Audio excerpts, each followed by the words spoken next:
크리스마스가 다가오고 있었다. 작은 통나무 집은 눈에 거의 파묻혔다. 바람에 날려온 눈이 벽과 창문에 부딪혀 높이 쌓였다. 아침에 아빠가 현관문을 열면 로라의 키만큼 쌓인 눈이 벽처럼 앞을 가로막고 있었다. 아빠는 삽을 가져와서 눈을 치우고 헛간까지 길을 냈다.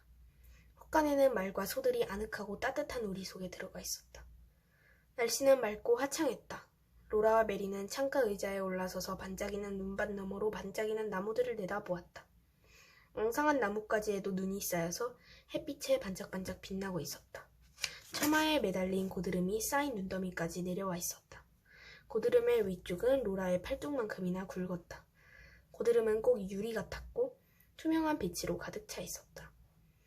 헛간에서 집으로 난 길을 따라 걸어오는 아빠의 입김이 허공의 연기처럼 자욱했다.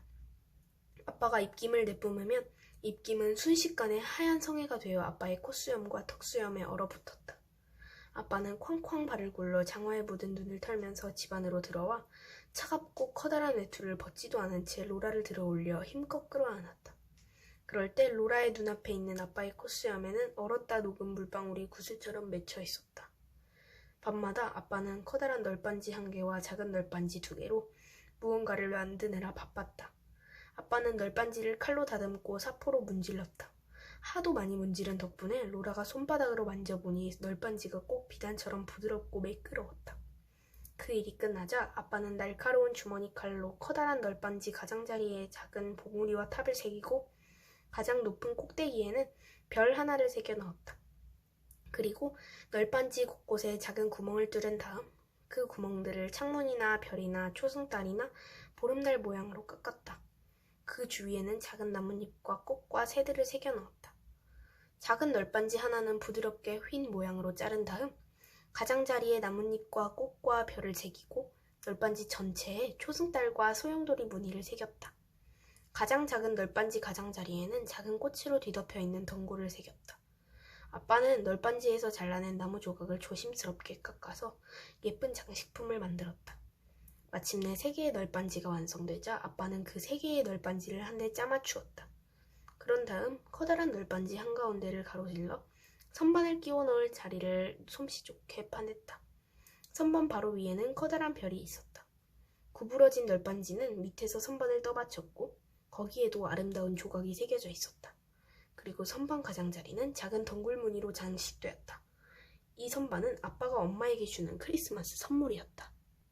아빠는 유리창 사이의 통나무 벽에 선반을 조심스럽게 매달았다. 엄마는 선반에 작은 도자기 인형을 올려놓았다. 도자기 인형은 머리에 도자기 모자를 쓰고 도자기 목에 도자기 곱슬머리를 늘어뜨리고 있었다. 도자기 드레스는 앞에 레이스 장식이 달려있었다. 인형은 분홍색 도자기 앞치마를 두르고 금가루를 바른 도자기 구두를 신고 있었다. 꽃과 나뭇잎과 새와 달에 둘러싸인 채 선반에 서 있는 인형은 참으로 아름다웠다. 인형 바로 위에는 커다란 별이 있었다. 엄마는 크리스마스 음식을 만드느라 온종일 바빴다. 달걀과 우유와 밀가루를 섞은 호밀빵과 스웨덴식 크래커를 굽고 소금에 절인 돼지고기와 시럽을 콩과 섞어서 커다란 냄비에 넣고 졸였다. 식초를 넣은 새콤한 파이와 말린 사과 파이를 굽고 쿠키를 구워서 커다란 단지에 가득 채웠다. 그리고 로라와 메리가 손가락에 묻은 케이크 반죽을 하를 타먹게 해주었다. 어느 날 아침 엄마는 시럽과 설탕을 함께 끓여서 걸쭉한 물엿을 만들었다. 아빠가 냄비 2개를 들고 밖으로 나가더니 하얀 눈을 가득 담아왔다. 로라와 메리는 그 냄비를 하나씩 차지하고 냄비에 담긴 눈에 거뭇한 물엿을 쪼르르 부었다. 로라와 메리는 물엿으로 눈 위에 동그라미와 소용돌이와 삐뚤삐뚤한 무늬를 그렸다. 물엿을 부어 무늬를 그리는 방법은 아빠와 엄마가 가르쳐 주었다. 물엿이 눈 위에 떨어지면 당장 굳어서 사탕이 되었다. 로라와 메리는 사탕을 하나씩만 먹고 나머지는 크리스마스 때 먹기 위하여 아껴두었다. 이렇게 많은 음식을 준비한 것은 일라이자 이모와 피터 이모부가 사촌인 피터와 앨리스와 엘라를 데리고 크리스마스를 로라네 식구와 함께 지내러 올 예정이었기 때문이다. 크리스마스 전날 이모네 식구가 왔다. 로라와 메리는 썰매종이 딸랑딸랑 울리는 소리를 들었다. 그 소리가 점점 커지더니 이윽고 커다란 썰매가 숲에서 나타나 대문으로 다가왔다. 썰매에는 이모와 이모부와 사촌들이 타고 있었다. 모두 담요와 무릎덮개와 들쏘가죽에 푹 덮여 있었다. 그들은 외투를 몇 벌씩 겹쳐 입고 머플러를 몇 개씩 두르고 담요와 숄로 몸을 완전히 감싸고 있어서 커다란 보따리처럼 보였다. 이모네 식구가 모두 들어오자 작은 통나무집은 발 디딜 틈도 없이 가득 찼다. 검은 고양이 수자는 밖으로 뛰쳐나가 헛간에 숨었지만 불독잭은 계속 지저대면서 눈밭을 신나게 뛰어다녔다. 이제 같이 놀 사촌들이 온 것이다. 이모가 외투와 머플러를 벗겨주자마자 피터와 앨리스와 엘라는 로라와 메리와 함께 집안을 뛰어다니며 소리를 지르기 시작했다. 마침내 이모가 조용히 하라고 말했다. 그러자 앨리스가 말했다. 좋은 생각이 있는데 우리 밖으로 나가서 사진을 찍자. 그러나 엄마는 로라가 밖에서 놀기에는 너무 춥다고 생각했다. 하지만 로라가 실망하는 것을 보고는 잠깐이라면 밖에 나가서 놀아도 좋다고 말했다. 엄마는 로라에게 외투를 입히고 벙어리 장갑을 끼우고 모자 달린 케이프를 두르고 목에는 다시 머플러를 두른 뒤에야 밖으로 내보내주었다. 로라는 무척 즐거웠다. 그렇게 신나게 논 것은 난생 처음이었다. 오후 내내 로라와 앨리스와 엘라와 피터와 메리와 함께 눈밭에서 사진을 찍으며 놀았다. 사진은 이런 식으로 찍었다. 아이들은 각자 나무 그루터기 위로 올라간 다음 다 함께 두 팔을 활짝 벌리고 그루터기에서 푹신하게 쌓인 눈 위로 훌쩍 뛰어내렸다. 얼굴이 눈 속에 파묻히지 않도록 곧장 엎어졌다. 그런 다음 떨어질 때 생긴 자국이 망가지지 않도록 조심조심 일어났다. 그러면 눈밭에는 5개의 구덩이가 생겼다. 그 구덩이들은 머리며 팔이며 다리며 그 밖의 모든 것이 네 소녀와 한 소년의 모양과 거의 똑같았다. 아이들은 이것을 자기네 사진이라고 불렀다. 아이들은 온종일 신나게 놀았기 때문에 밤이 되었는데도 들뜬 기분이 가시지 않아서 잠을 이루지 못했다. 하지만 잠을 자지 않으면 산타클로스 할아버지가 오지 않을 테니까 어떻게든 잠을 자야 했다. 그래서 아이들은 난로가에 양말을 걸어놓고 기도를 드린 다음 침대로 갔다. 앨리스와 엘라와 메리와 로라는 마룻바닥에 놓인 큰 침대에서 모두 함께 잤다. 피터는 혼자 바퀴 달린 침대를 차지했다. 이모와 이모부는 커다란 침대에서 자기로 했고 아빠와 엄마는 다락방에 잠자리를 마련했다. 이모부의 썰매에서 들쏘가죽 덮개와 담요들을 모두 가져왔기 때문에 이불은 모두 덮고도 남을 정도였다. 어른들은 난로가에 앉아서 이야기를 나누었다. 로라가 막 꿈나라로 들어가려는데 이모부의 목소리가 들렸다. 요전에 내가 레이크시티에 가 있는 동안 일라이자가 큰일 날 뻔했다네. 자네도 프린스를 알고 있겠지? 우리 집에서 키우는 그 덩치 큰 개 말이야. 로라는 당장 눈이 번쩍 뜨였다. 로라는 개 이야기를 좋아했다. 로라는 생쥐처럼 가만히 누워서 통나무 벽에 어른거리는 난로 불빛을 바라보며 이모부의 말에 귀를 기울였다. 이모부가 말을 이었다. 일라이자는 아침 일찍 샘터로 물을 길러 갔고 프린스가 그 뒤를 졸졸 따라가고 있었다네. 일라이자가 샘터로 내려가는 골짜기 언저리에 이르렀을 때 프린스가 느닷없이 뒤에서 일라이자의 치맛단을 물고 늘어졌지 뭔가. 자네도 안다시피 프린스가 얼마나 덩치 큰 놈인가. 일라이자는 야단쳤지만 녀석은 치맛단을 놓으려 하지 않았다네. 프린스는 하도 크고 힘이 세어서 일라이자는 놈을 떼어놓을 수가 없었지. 프린스는 계속 뒷걸음질 치면서 치맛단을 잡아 끌었기 때문에 결국 치마가 찢어지고 말았어. 파란 치마였어. 이모가 엄마에게 말했다. 맙소사! 엄마가 외쳤다. 프린스가 물고 늘어지는 바람에 그 파란 치마 뒤쪽이 뭉텅 뜯겨나가 버렸다니까. 하도 화가 나서 한 방 쥐어박으려고 했더니 녀석이 글쎄 이빨을 드러내면서 으르렁거리지 뭐야. 프린스가 으르렁거렸다고요? 아빠가 물었다. 그렇다니까요? 이모가 대답했다. 이모부가 이야기를 계속했다. 그래서 일라이자는 다시 샘터로 걸어갔다네. 그러자 프린스가 이번에는 새길로 뛰어나와 앞을 가로막고는 또다시 으르렁거렸지. 일라이자가 아무리 달래고 야단쳐도 녀석은 들은 척도 하지 않았어. 계속 이빨을 드러내고 으르렁거릴 뿐이었지. 일라이자가 옆을 지나쳐 가려고 하자 녀석은 앞을 가로막고 덤벼들었다네. 일라이자는 겁이 났지. 당연히 그랬겠죠. 엄마가 외쳤다. 프린스가 하도 거칠게 굴어서 나는 녀석한테 물리는 줄 알았어. 내가 달아나지 않았다면 녀석은 정말로 나를 물었을 거야. 이모가 말했다. 그런 얘기는 들어본 적도 없어. 그래서 어떻게 했어? 엄마가 말했다. 나는 당장 집으로 달려가서 현관문을 쾅 닫아버렸지. 이모가 대답했다. 이모부가 말을 받았다. 프린스가 물론 낯선 사람들한테는 사나웠지만 일라이자와 아이들한테는 늘 온순했기 때문에 나는 식구들을 녀석과 함께 놔둬도 전혀 걱정하지 않았어. 일라이자는 도대체 프린스가 왜 그러는지 이해할 수가 없었지. 일라이자가 집 안으로 들어가자 프린스는 집 주위를 빙빙 돌면서 계속 으르렁거렸어. 일라이자가 현관문을 열 때마다 녀석은 일라이자한테 덤벼들어 으르렁거렸다는 거야. 프린스가 미친 건가요? 엄마가 물었다. 나도 그런 줄 알았어. 이모가 말했다. 정말이지 어떻게 해야 좋을지 알 수가 없어서 집안의 아이들과 함께 갇혀 있었어. 감히 밖으로 나갈 엄두도 낼 수 없었지. 그런데 집안에는 물이 하나도 없었어. 눈을 녹여서 쓰면 되겠지만 그 눈조차 얻을 수가 없었어.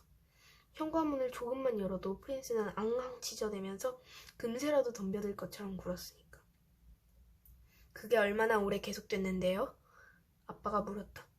온종일 그랬어요. 오후 늦게까지. 애들 아빠가 총을 가져가지 않았다면 나는 아마 프린스를 쏘았을 거예요. 이모가 대답하자 이모부가 말을 받았다. 오후 늦게야 프린스는 조용해져서 현관문 앞에 엎드렸지. 일라이자는 프린스가 잠든 줄 알고 그 옆을 살짝 빠져나가 샘터로 가서 물을 좀 길어오기로 작정했다네.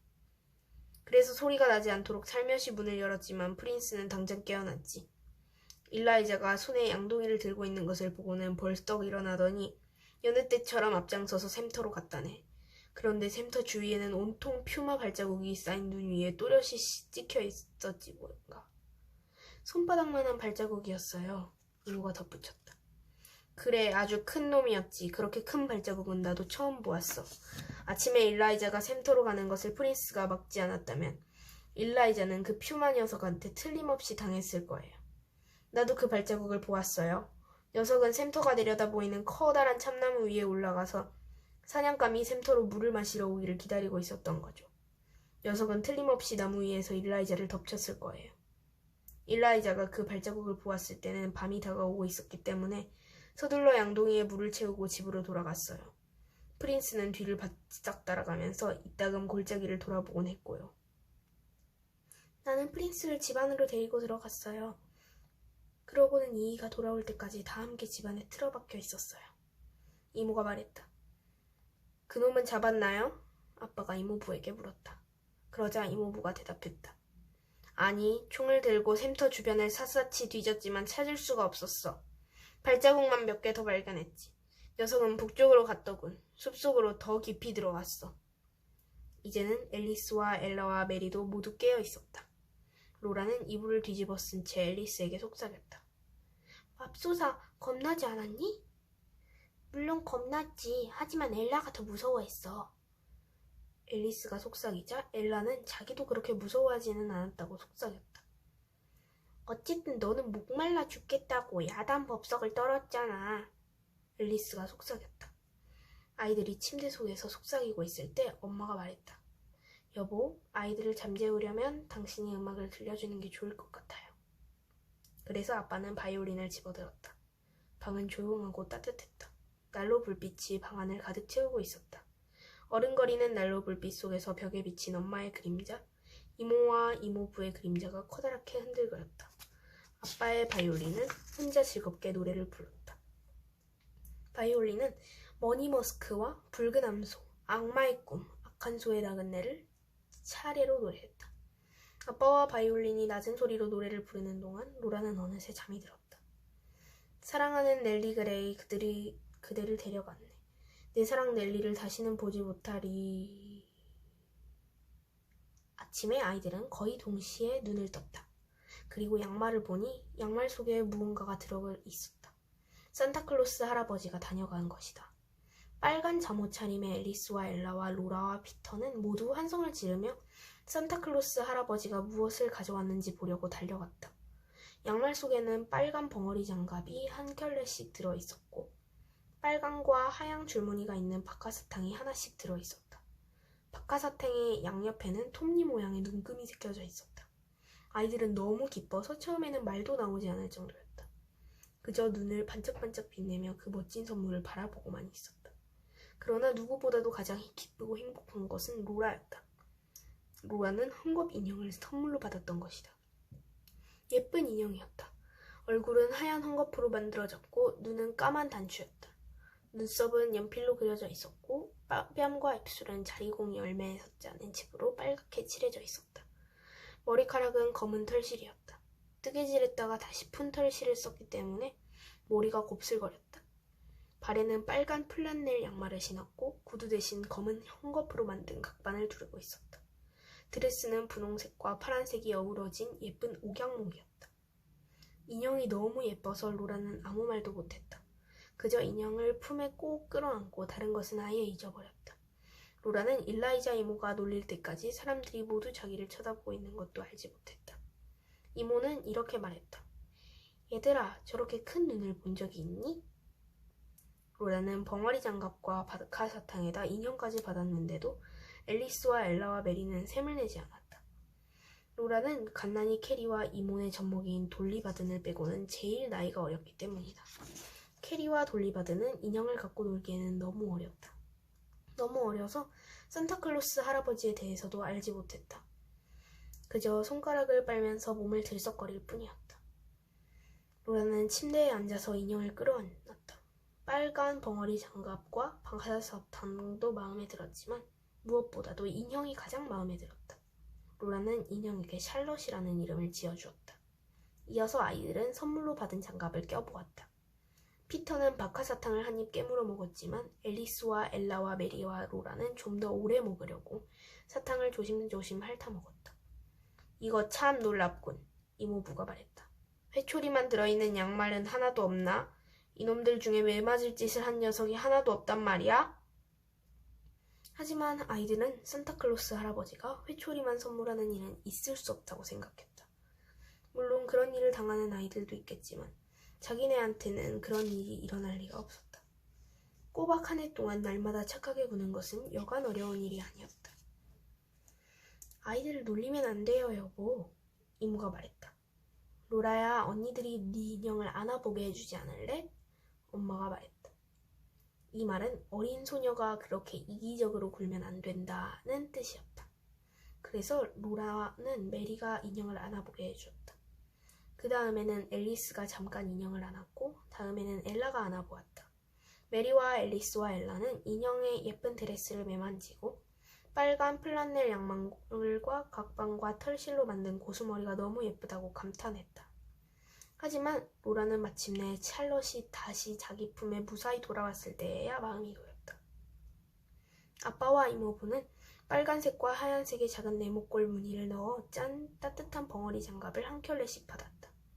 엄마와 이모가 손수 짠 장갑이었다. 이모는 엄마에게 줄 선물로 정향을 가득 넣은 빨간 사과 하나를 가져왔다. 정향 냄새가 너무 좋았다. 게다가 그 사과는 오랫동안 썩지 않을 터였다.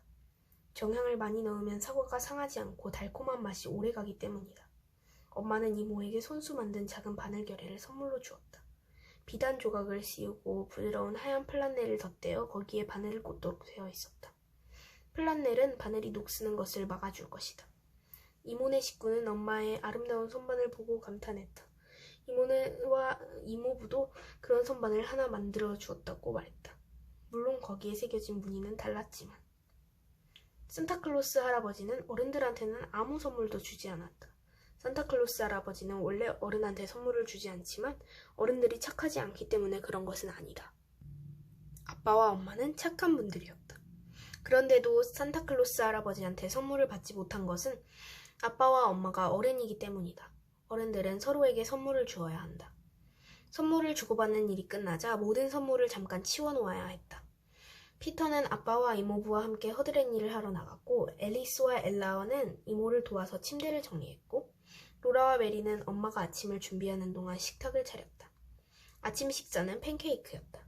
엄마는 아이들에게 사람 모양의 팬케이크를 한 개씩 만들어 주었다.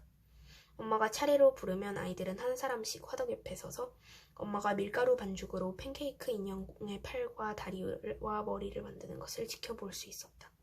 엄마가 뜨거운 프라이팬 위에서 그 인형을 재빨리 그러면서도 조심스럽게 뒤집는 것은 정말 재미난 구경거리였다. 팬케이크가 다 구워지면 엄마는 김이 모락모락 나는 뜨거운 팬케이크를 접시에 담아주었다. 피터는 팬케이크 인형을 받자마자 당장 머리부터 잘라 먹었다. 하지만 앨리스와 엘라와 메리와 로라는 제 몫의 팬케이크를 천천히 조금씩 떼어 먹었다. 우선 팔과 다리를 먹고 다음에는 몸통을 먹고 머리는 맨 마지막까지 남겨두었다. 오늘은 날씨가 너무 추워서 밖에 나가 놀 수 없었지만 새 벙어리 장갑을 끼워보며 감탄할 수도 있었고 사탕을 핥아먹을 수도 있었다. 이어서 아이들은 마룻바닥에 둘러앉아 성경책에 실린 그림을 보고 아빠의 커다란 책에 나오는 온갖 동물 그림을 보았다. 그동안에도 로라는 줄곧 샬럿을 품에 안고 있었다. 마침내 크리스마스 정찬을 먹을 시간이 왔다. 앨리스와 엘라와 피터와 메리와 로라는 식탁에서 한마디도 하지 않았다. 밥상머리에서는 함부로 떠들지 말아야 한다는 것을 알고 있었기 때문이다. 하지만 음식을 더 달라고 부탁할 필요는 없었다. 말하지 않아도 엄마와 이모가 다 알아서 온갖 맛있는 음식을 실컷 먹을 수 있게 해주었기 때문이다. 크리스마스는 1년에 한 번뿐이야. 이모가 말했다. 이모네 식구들이 먼 길을 가야 하기 때문에 식사는 일찍 시작되었다. 말들이 열심히 달려주면 어두워지기 전에 도착할 수 있겠군. 이모부가 말했다. 그래서 식사가 끝나자마자 아빠와 이모부는 썰매에 말을 매러 나갔고 엄마와 이모는 사촌들을 따뜻하게 감싸주었다. 아이들은 이미 신고 있는 양말과 구두 위에 또다시 두꺼운 양말을 껴 신었다. 손에는 벙어리 장갑을 끼고 외투와 모자와 숄로 몸을 단단히 여미고 목에는 머플러를 두르고 두꺼운 덮개로 얼굴을 가렸다. 엄마는 아이들 주머니에 김이 모락모락 나는 구운 감자를 넣어서 손가락을 따뜻하게 해주었다. 그리고 이모의 다리미를 난로 위에 올려놓고 뜨겁게 달구었다. 썰매에 탔을 때 뜨거운 다리미를 발치에 놓아두면 발이 시리지 않았다. 담요와 들소가죽도 따뜻하게 덮였다. 이모네 식구들은 아늑하고 따뜻한 썰매에 올라탔다. 아빠는 마지막 남은 담요로 그들을 빈틈없이 감싸주었다. 잘 있어. 이모네 식구들은 작별 인사를 외치고 떠났다. 말들은 경쾌하게 달렸다. 썰매종이 딸랑딸랑 울렸다. 썰매종 소리는 순식간에 사라졌다. 크리스마스도 끝났다. 하지만 정말 즐겁고 행복한 크리스마스였다.